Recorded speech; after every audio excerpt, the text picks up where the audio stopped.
Well, I'm joined by Rodney Red Grant, running for mayor of Washington. And Rodney, thank you so much for being here this afternoon. And we're going to get right into things here. But first, before we get into the topics, you're one of the lesser known ones when it comes to the political realm. So take a moment to introduce yourself to everybody watching. Well, I'm glad I'm the lesser one that comes to the political realm because, our politicians really having a lot of problems in the city. I'm glad that I'm not a politician. I'm glad I'm a humanitarian. So Rodney Red Grant, born and raised in Washington, D.C., in D.C. General Hospital,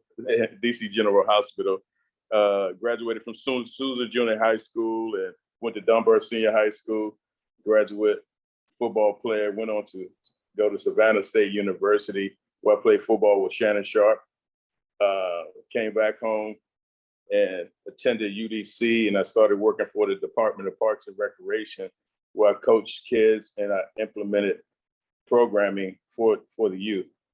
At 19, I started doing comedy, entertainment, and you can Google it. It's very popular on Google, so you can Google my whole career. But that was only 10% of my life. The other 90%, I'm a humanitarian, philanthropist, an entrepreneur.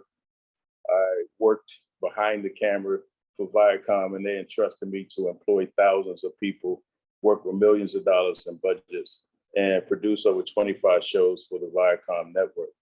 So I'm the only executive in this race, the only one truly that understands how to allocate funds and run a true business.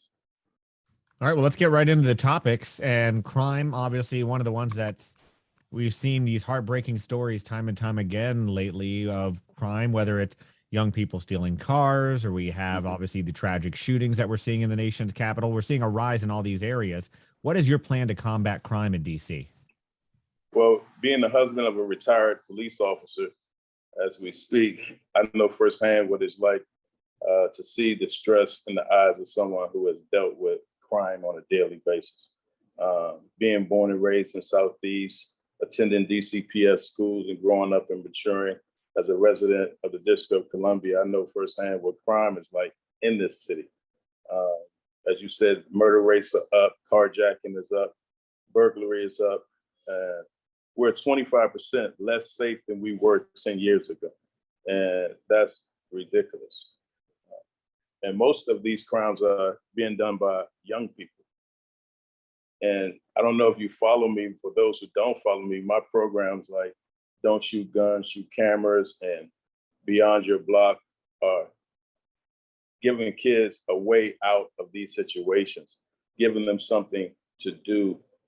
Because idle time, as you know, you can get in so much trouble and find yourself in so many difficult situations as a young person. We teach kids filmmaking from beginning to end, from thought to theater. They write the films, they shoot the films, they direct the films.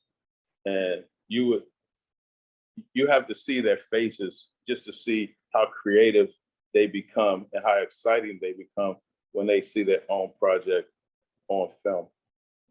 So we have to put more energy into our youth programming here in our city.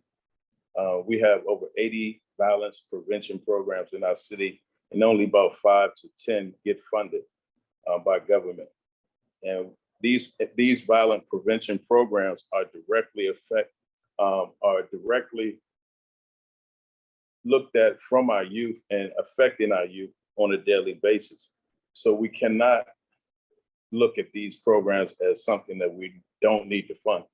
We have to fund them immediately because they work firsthand with our youth in our city.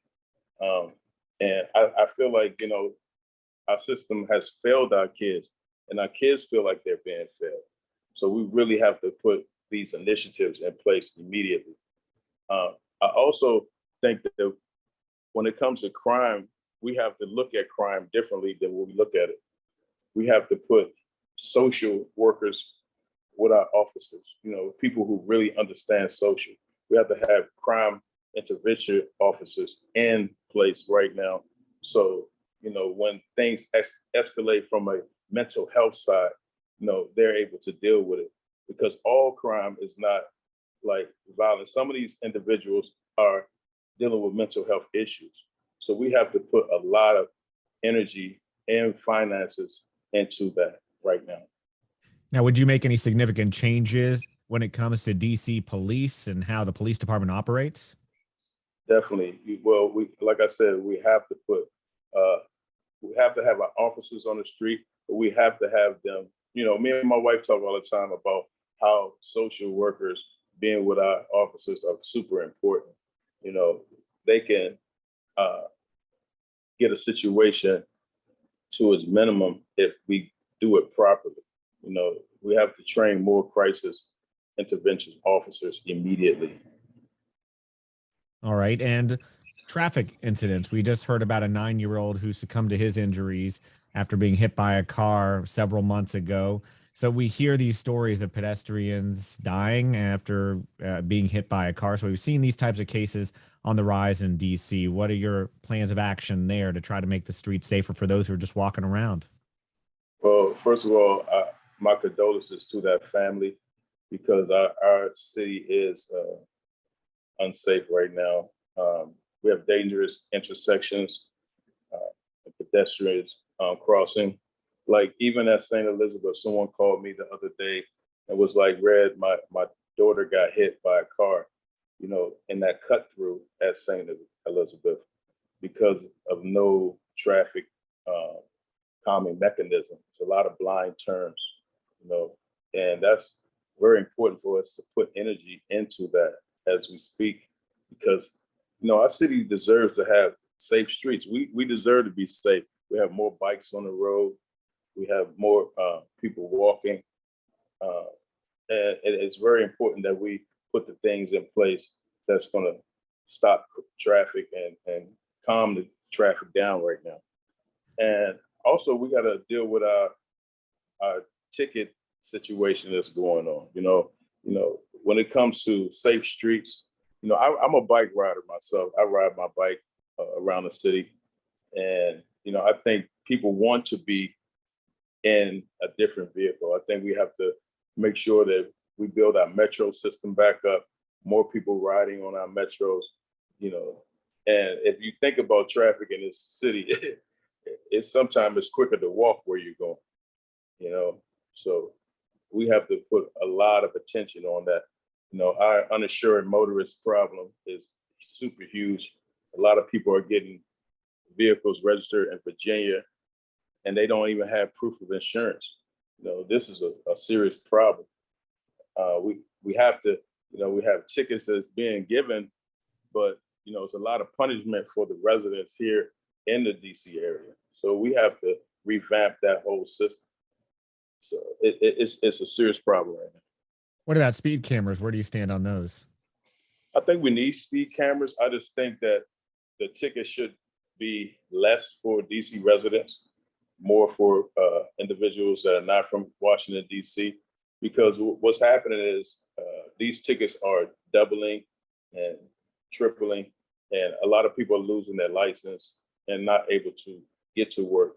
You know, I think it's a punishment that should happen, but I think it should be less severe when it comes to ticketing because, you know, DC is a place where when I grew up, it wasn't any it wasn't any traffic lights. I mean, I'm sorry, it wasn't any actual cameras, speed cameras in effect.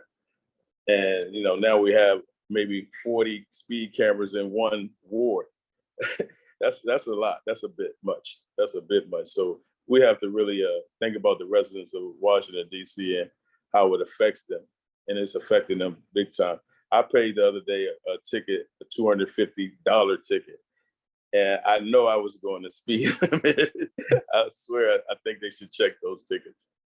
All right, let's move to the pandemic. And from an economic standpoint, we're emerging from the pandemic, hopefully, more so in the right direction of getting out of the pandemic.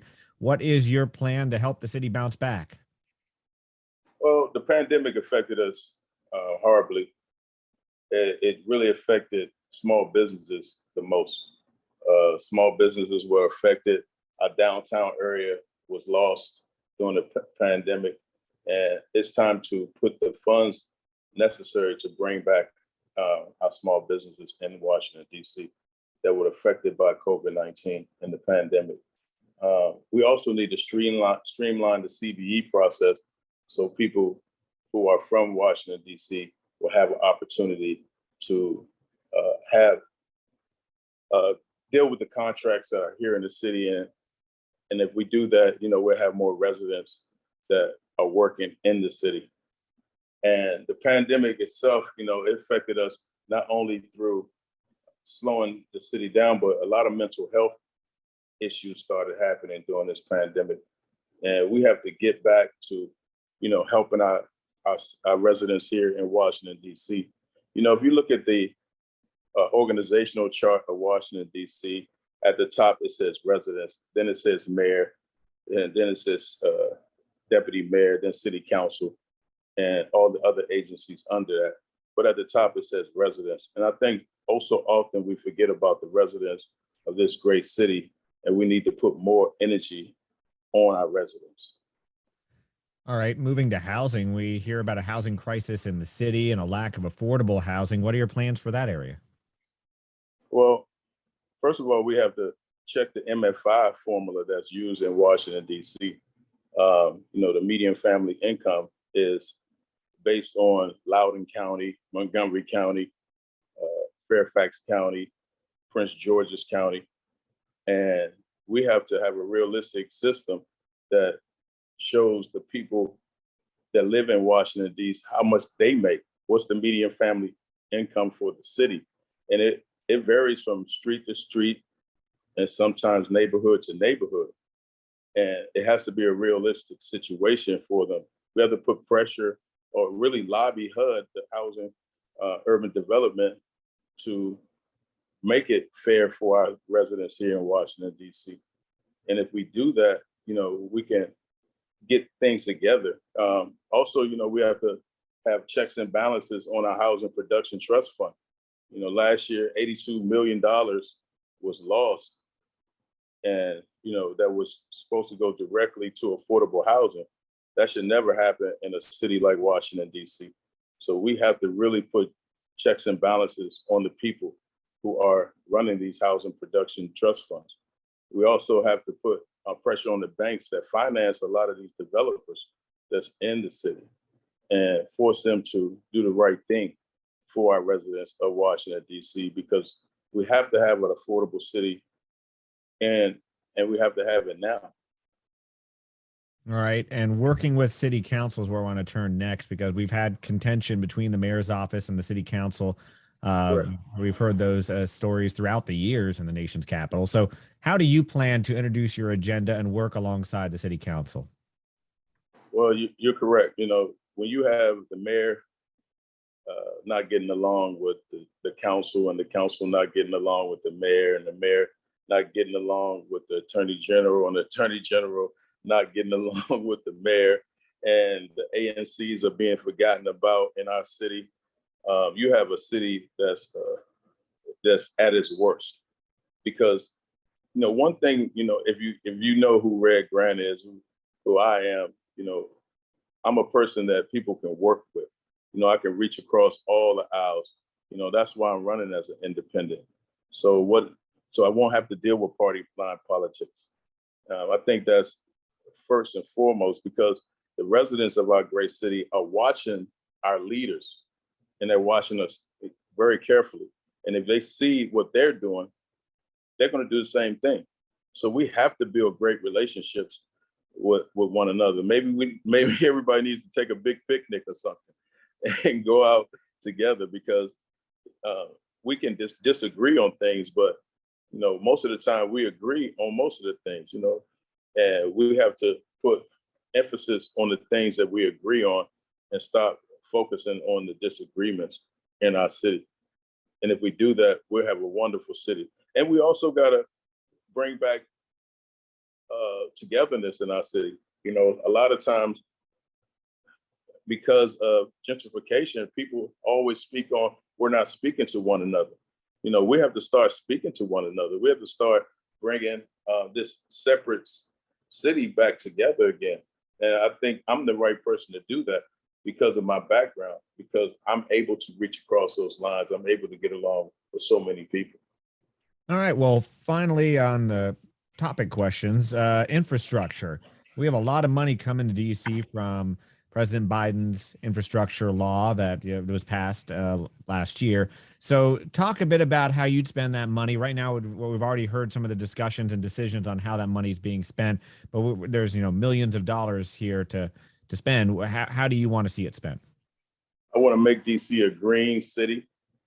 I want to make sure we have solar and new construction, solar in our street lights.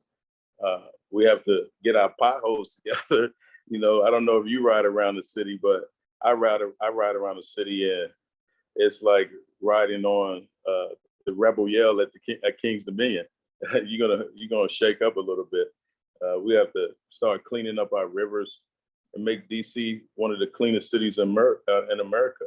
We have a rat problem in our city that we need to address immediately. We have to hire some of the top experts in extermination in the world. We have to find them because this is getting out of hand. When you can't go outside without seeing 6 to 7 rats outside, and it's super important. And we got to make DC a major tech hub. We got to make that happen. We got to become like the new Silicon Valley and use the downtown area of buildings that are not being used and bring more revenue into our city so we can get our downtown together.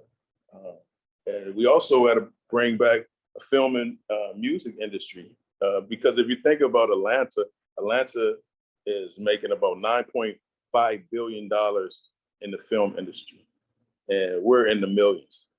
We have to make Hollywood want to come here also and spend that money.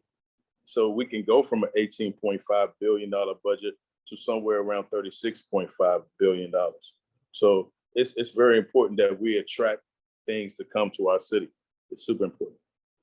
All right. And when it comes to the Washington Commanders, I want to see where you stand on that, whether tax dollars should go to building a new stadium. You know the debate there. So what are your thoughts? Well, I am a Washington Commanders season ticket holder.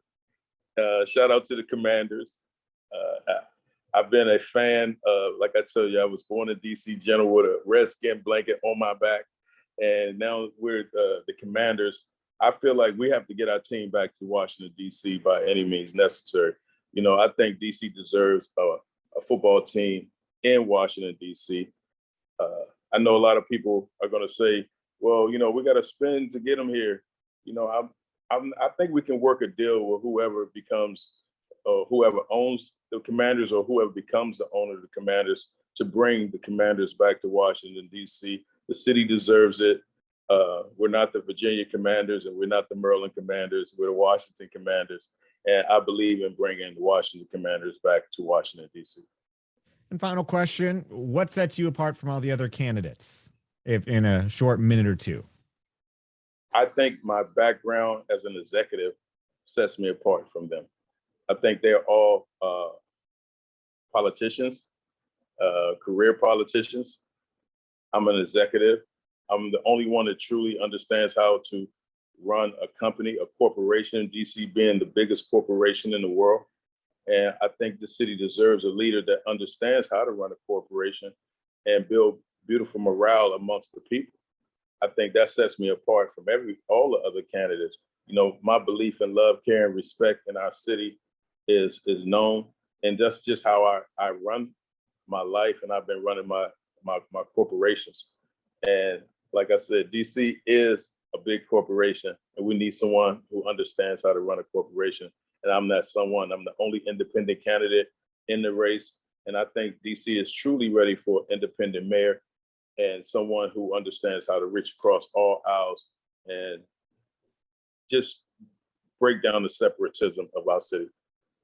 Rodney Red Grant, thank you so much for taking the time to talk to us. Thank you, Mike. I really appreciate you.